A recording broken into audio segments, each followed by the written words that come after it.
Hello friends, it's Tanya again, and I'm back with another Holiday Wood Blocks die set cards. This one is going to be a little different. I'm going to give you a little peek here of the die set, which I was sent by Spellbinders to create some projects to share with you. It comes with a whole variety of some sentiments and some coordinating dies with the sentiments.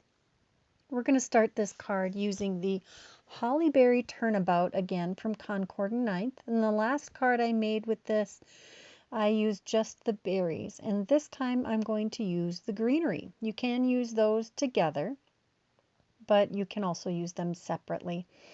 This is going to create a lovely silvery background, again with white satin pearl embossing powder, which is one of my favorites. And I am going to show you how to use a turnabout stamp. I did show you on the last one, but sometimes it's nice to see it again. I started by using the alignment guide to get the stamp lined up with the turnabout jig, and I am using a 6x6 piece of cardstock on the jig to create this background. I'm going to use another of the Hemstitch dies to cut this out. So this is a 4 1/4 by 5 1/2 inch cardstock panel, and I'm using Versamark ink. And you can use a variety of ink colors, cleaning the stamp between each color, but I'm just using the one because I want this subtle background with the embossing.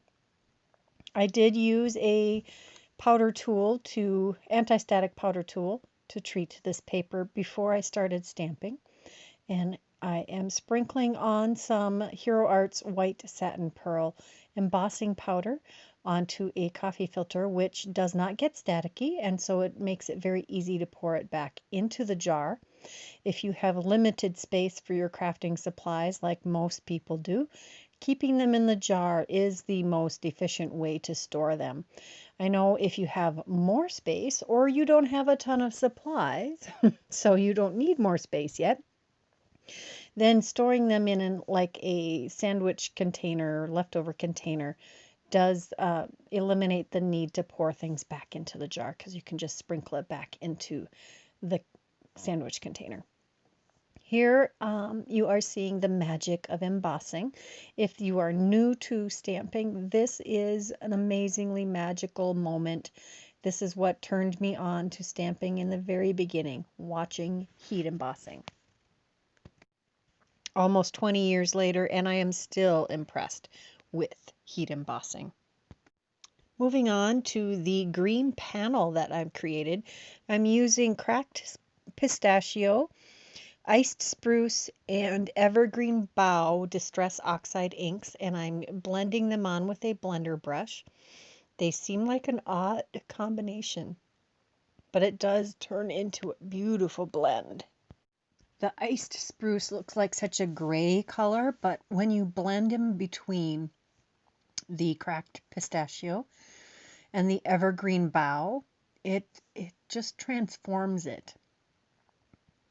I love to ink blend, and yes, this seems a little tedious for a mass production type card, but if you're just doing this for a couple of cards or even one card, it's really not that bad. Or if you just enjoy ink blending as much as I do. I could ink blend on every single card. I do have to remind myself that there are other techniques. And this is going to be a 5x7 card also, so this is I either cut this to 5x7 or 5.5 by 8.5 to be trimmed down later. I'm also going to use some pearlized water, which is just perfect pearls and water mixed up into a spray bottle, which I keep on my desk because I use it all the time. It does help these colors blend just a little more, and I'm heat setting with my heat tool. You can see some of the speckles and splotches on it created by the pearlized water. Next, we're going to take the Concord and 9th sketched stripes background stamp, and I'm going to show you how to make this get a little extended to create a 5x7 panel because this is a 6x6 stamp. I'm going to set this up in my MISTI, and there's no special alignment guide needed for this. It's just a simple background stamp. So I'm going to load it into my MISTI. I did put it down a little bit from the top edge because it's stripes. You could have a little wider space at the top since that first stripe is on the very top edge. I treated the paper again with some anti-static powder tool and stamping again with Versamark. You would think I had stock in the Versamark company. I don't, but I do sure use their ink a lot. So now you can faintly see on the scratch paper in the back there where the last stripe was. I'm going to line that up with the last stripe that's stamped on the paper. And I used a little washi in the back to keep that stuck to the background paper. I thought I was going to stamp that twice, but my ink pad was nice and juicy, so it left a good solid impression behind, which you can see as well as I can because of the ink blending on the background. This time I'm using the brass embossing powder from Hero Arts, and I am sprinkling that all over the Versamark area that I had just done. And I did, since we heat set this after the ink blending and the Perfect Pearl spritzing, it doesn't have any extra stickiness. And the anti-static powder tool did help a lot. Again, heat embossing is one of those magical things that even after almost 20 years of stamping, it still wows me. I just adore the professional look that you get with heat embossing. And it's actually quite simple to achieve. Doesn't require a ton of tools, and the tools it does require are inexpensive and easy to get. So this whole 5x7 panel is now heat embossed, and I'll trim that down so that it has an edging. I think I trim it down to 6.5 by 4.5. And then I take the second to largest Hemstitch rectangle dies and die cut the sentiment panel. I'm going to use some coaster blanks again to add dimension to this project with the Barely Art Precision Glue. Quickly adhere those together, and I'll put probably my MISTI on top of that while it's drying just for a little extra time. And I'll add the coaster blank to the back of the main sentiment panel. And then we will put that under the MISTI again also.